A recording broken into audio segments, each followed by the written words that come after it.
آیا اور پچھلی صدی میں جرمنوں کے ذریعے سے آیا. تو عذاب آئے, یہ عذاب تو, لیکن قوم ختم نہیں ہوئی. وہ عذاب اکبر نہیں تھے, یہ عذاب مختلف حصوں میں آئے اور بڑی بڑی تباہیاں آئیں, لیکن وہ عذاب اکبر نہیں تھے. اسی طرح کے عذاب ہم پر بھی آئے. ہم پر کروسیڈرز آئے اور لاکھوں مسلمان قتل ہوئے. یروشلم ہمارے ہاتھ سے 88 برس تک نکلا رہا اور اس پر عیسائیوں کا قبضہ رہا. ندیاں خون کی بہہ گئی مسلمانوں کی, اور پورا میڈیٹرینین کا ایریا جو ہے تقریباً قبضے میں رہا ہے عیسائیوں کے. پورا یورپ اس وقت آیا تھا. یہ جو کروسیڈ 250 برس تک وہ جاری رہے, waves after waves of the crusaders coming and attacking and conquering this cities. یہ جتنی بھی فلسطین وغیرہ کا علاقہ ہے جس کے اندر ان کا اثار ہے, اور شام کا علاقہ ساحلی. پھر آپ کو معلوم ہے ہمارے اوپر حساب اس سے بھی بڑا, اس سے کئی گنا بڑا آیا تاتاریوں کے ہاتھوں. کروڑوں کے قریب انسان جو ہے مسلمان قتل ہوئے. پھر اس کے بعد آپ کو معلوم ہے کہ پھر یہ یورپین کولونیلزم آ گیا. جیسے ان پر آئے تھے یونانی اور پھر رومی اور اب پھر جرمن, ہم پر آئے انگریز آئے, کہیں ولندیزی آئے, کہیں ڈچ آئے, کہیں ہسپانوی آئے, کہیں اطالوی آئے, کہیں اسپینیڈز آئے, اور پورا کا پورا عالم اسلام ان کے زیر نگین آیا کہ نہیں آیا. دی کولونیل ایرا جسے آپ کہتے ہیں. تو وہ عذاب ابھی اس امت کے اوپر اور باقی ہے, ایک قرض ہے, اور وہ کیا ہے؟ یہ کولونیل ایرا جب ختم ہوا ہے, ہم آزاد ہونے شروع ہوئے. اب یہ ہمارے لیے ایک امتحان کا مرحلہ تھا بہت بڑا. آزاد ہو کر تم کیا کرتے ہو؟ پہلے تو ہم کہہ سکتے ہیں کیا کریں, ہمارے اوپر تو, ہم تو مجبور ہیں, ہمیں غلام بنا لیا انگریزوں نے آ کر, ہمیں فرانسیسیوں نے غلام بنا لیا, ہمیں اطالویوں نے غلام بنا لیا. ان کی طاقت کے آگے ہم بے بس ہیں, لاچار ہیں. ٹھیک ہے, لیکن اب آزادی دے کر فَيَنْظُرَ كَيْفَ تَعْمَلُونَ, اب تمہیں آزادیاں دے کر پھر اللہ دیکھے گا تم کرتے کیا, کیا کیا ہم نے. جو مسلمان قوم ملک آزاد ہوا اس نے یا تو اپنا قبلہ بنایا واشنگٹن کو یا بنایا ماسکو کو.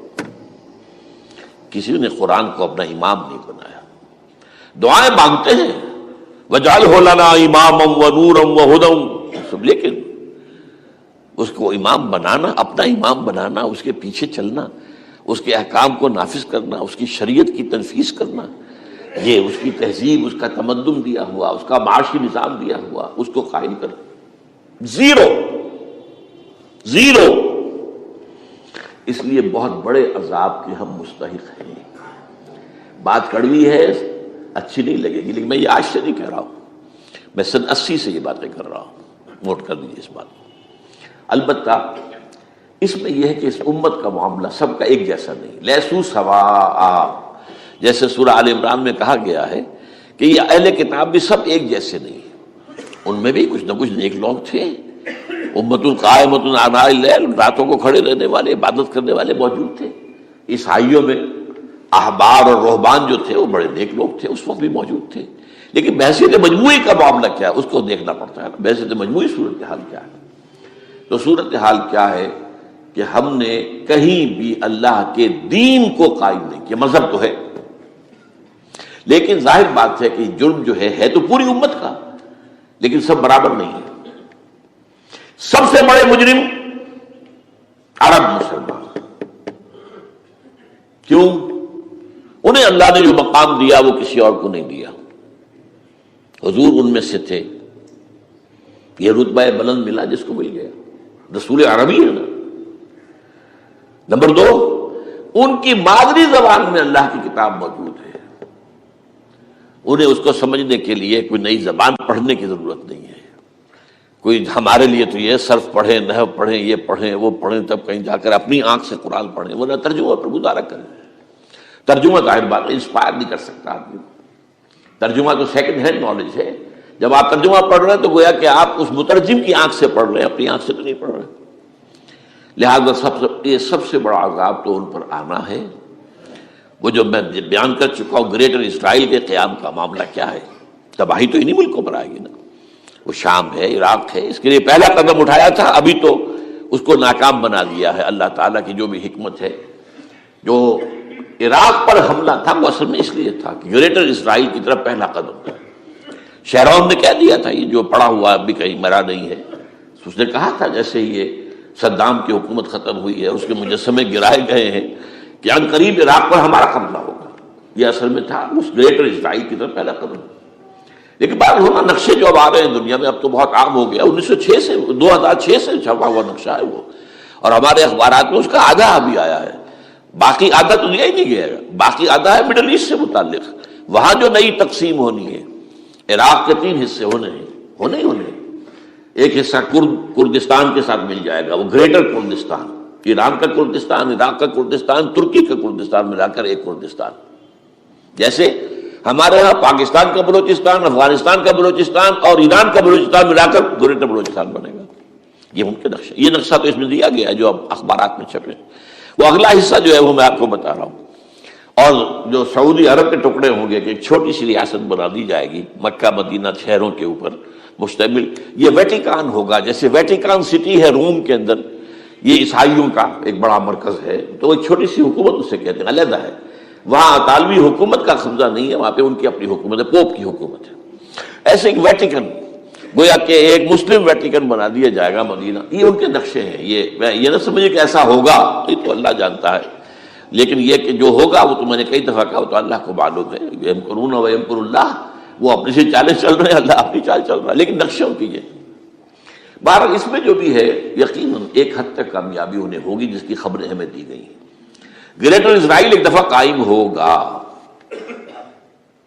سعودی عرب سے بھی شمالی حصہ لے لیا جائے گا, مدینے میں داخل نہیں ہو سکیں گے بس. اچھا, مکے کو وہ کلیم نہیں کرتے, مکے سے انہیں کوئی سروکار نہیں ہے, لیکن یہ کہ مدینے کو وہ کہتے ہیں یہ ہمارا ہے, ہمیں یہاں سے نکالا گیا تھا. اور وہاں لیکن حدیث میں ہے کہ مکے مدینے میں داخل نہیں ہو سکے گا دجال اور اس کی جو فوج ہے.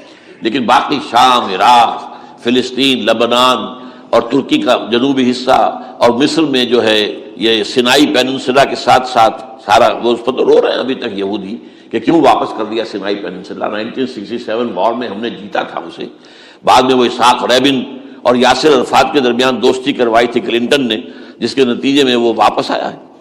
لیکن یہ کہ وہ واپس لے گئے, اور اس کے علاوہ جو فرٹائل علاقہ ہے نائل کے ڈیلٹا کا وہ بھی ان کی شامل ہے. تو اس ظاہر بات ہے جب یہ ہوگا تو بڑی تباہی آئے گی, اس میں تو کوئی شک ہی نہیں. تو سب سے بڑی تباہی مسلمانان عرب پہ آئے گی. کیوں کہ مستحق ہیں اس کے, انہوں نے اس کے باوجود کہ قرآن ان کی اپنی زبان میں ہے, انہوں نے اس قرآن کو اپنا امام نہیں بنایا. نمبر 2 پر میں ہمیشہ کہتا رہا ہوں کہ جو مسلمانان عجم, اگر فرض کیجئے کہ 140 کروڑ مسلمان اس دنیا میں ہیں تو 30 کروڑ کے قریب جو ہیں وہ عرب ہیں, باقی 110 کروڑ جو ہیں, 1 ارب سے زیادہ تو غیر عرب مسلمان ہیں. ان میں سب سے بڑے مجرم جو ہے وہ ہم مسلمانوں نے پاکستان, ہم نے ایک تقسیم کرائی اسلام کے نام پر. ہم نے کہا کہ ہم اسلام کا نظام قائم کریں گے, اور اللہ نے ہمیں معجزے کے طور پر ملک عطا کر دیا پاکستان. اب قمری حساب سے 63 برس گزر چکے ہیں, جو آپ 61 کہتے ہیں, اگر قمری حساب رکھے 63 برس ہو چکے. کہاں ہے وہ اسلام؟ لہذا مستحق. لیکن اب اس میں یہ ضرور ہے کہ ابھی پاکستان کے معاملے کو میں سمجھتا ہوں کہ ہینگنگ ان دی بیلنس والا معاملہ ہے.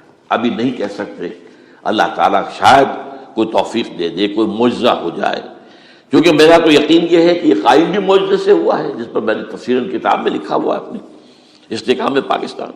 اور اب کوئی دوبارہ معجزہ ہو سکتا ہے. اور معجزہ کیا ہوگا کہ پوری قوم میں توبہ کی ایک کیفیت پیدا ہو جائے. اللہ کے کرنے سے ہو سکتی ہے.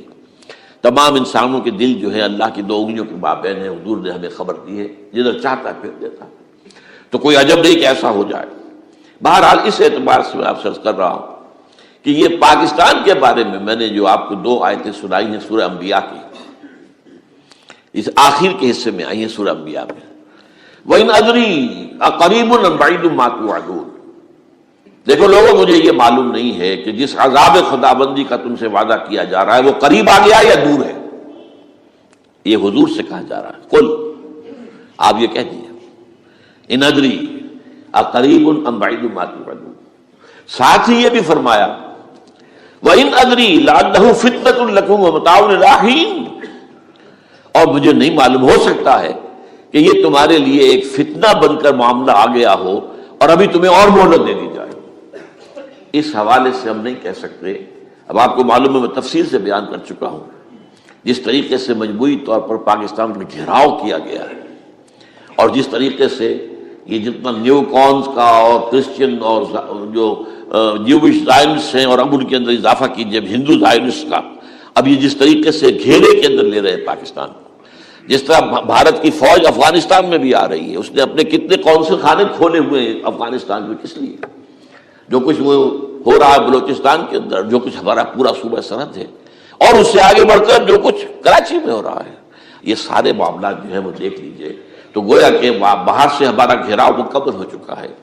اور اس میں یہ ہے کہ تازہ جو بمبئی کے اندر جو ہوئے ہیں معاملات وہ نوٹ کیجئے کس طریقے سے اب اسے کہا جا رہا ہے کہ کسی مسلمانوں نے کیا ہے، حالانکہ اس کے سب سے بڑا ثبوت یہ ہے کہ ایک ہندو ہیمنت، جس نے کہ وہاں ساری تحقیقات کی کہ سمجھوتا ایکسپریس کو جو اڑایا تھا کس نے اڑایا تھا، اس کی انہوں نے کہا جب کی ہے تحقیقات، اب یہ اس کو گیو دم دی کریڈٹ، ہندو قوم کے اندر کم سے کم یہ بھی بات موجود ہے، جہاں وہ بدماشیاں ہیں وہاں یہ بھی ہے، یہ خیر بھی ہے، جہاں برائیاں ہیں ان کے اندر وہ خوبیاں بھی ہیں۔ ان کا ایک کمیشن ہے، اس نے صاف ایک ہندو کو، اور ہندو بھی سرونگ کرنل کہا یہ ہے ماسٹر مائنڈ، اس نے کروایا، اور وہ گرفتار ہوا، serving kernel of Bharat army. تو اب ظاہر بات ہے کہ اس کو مارا گیا ہے ممبئی میں، اس کو مسلمان کاہے کو مارے گئے؟ مسلمانوں کا تو وہ کہ محسن تھا، وہ مسلمان کس وجہ سے اسے مارے گئے؟ اسے مارنے والے کون ہیں؟ وہی ہندو زائنسٹ کہہ لیجیے ان کو، یا ہندو تشدد پسند کہہ لیجیے، جو پاکستان کو ختم کرنے پر تلے بیٹھے ہوئے ہیں۔ یہ ان کا در حقیقت کام ہے کہ اس شخص نے اتنی بڑی حرکت کی کہ ہمیں جو ہے ہماری سازش کو بے نقاب کر دیا۔ تو اصل میں لیکن یہ سب کچھ جو ہو رہا ہے وقتی طور پر تو بہت ذرا طوفان اور جوش آیا تھا، معلوم ہوتا تھا کہ شاید 9/11 والا معاملہ جو تھا نیو یارک کا، اس کے نتیجے میں جو ایک دم امریکہ جو ہے نکلا ہے غصے کے اندر، اور پوری قوم اس کی کھڑی ہو گئی اور پوری دنیا جمع ہو گئی افغانستان پر حملے کے لیے، شاید ایسا معاملہ ہو جائے، لیکن نہیں، اللہ کا شکر ہے کہ یہ معاملہ جو ہے ان ادری لعلہ فتنۃ لکم ومتاع الی حین۔ ابھی کل کی جو تازہ ترین رپورٹ ہے وہ یہ ہے کہ اوباما کو بریفنگ دی گئی ہے کہ پاکستان کے جو نیوکلیئر بامز ہیں وہ ولنریبل ہیں، اور ان کے اندر اندیشہ ہے کہ وہ جو ہے شدت پسندوں کے ہاتھ میں نہ پڑ جائیں۔ اس کو کوئی نہ کوئی بہانہ انہوں نے بنانا ہے، یہ جو میں آپ سے عرض کر چکا ہوں۔ کچھ ہمارے لوگوں کو یہ امیدیں ہو گئی تھی براک اوباما کے آنے سے، یہ میں نے پھر اس کے بعد ایک مضمون میں پڑھا ہے، آپ کے لیے بھی نئی بات ہوگی، براک کا لفظ جو ہے اس میں یہ بھی اسلامی ہے، یہ برکت سے ہے، اس لیے کہ اس کا باپ جو ہے وہ سواحلی علاقے کا، سواحلی زبان جو ہے، کینیا کا ساحلی علاقہ جو ہے وہ سواحلی زبان جو ہے اس میں عربی کی بڑی آمیزش ہے، کیونکہ وہ تو بہت قریب ہے نا، عرب سے کتنا فاصلہ ہے، وہ درمیان میں وہ ریڈ سی ہے، بڑا چھوٹا سا سمندر ہے، تو سواحلی زبان میں عربی اثرات ہیں۔ تو یہ برکت والی بات، جیسے ہم کہتے ہیں کسی کا نام برکت حسین، برکت علی، تو یہ وہ